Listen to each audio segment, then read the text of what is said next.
Watch and learn how to factory data reset your Family Hub refrigerator and take it back to its original out-of-box state. When performing a factory data reset, all user data will be removed permanently. This includes all account information, memos, photos, as well as other user settings. Once the reset is completed, no user data can be recovered.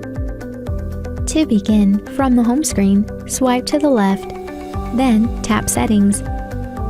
Scroll down and select Factory Data Reset. Next, tap Reset. Resetting your refrigerator will reset all information of Family Hub. If you wish to continue, tap Reset. After reset, your device will now reboot automatically. If you wish to continue with the reset, choose Delete All Data, or you can choose to cancel and reboot. We will select Delete All Data. Your device is now reset. Tap OK to reboot.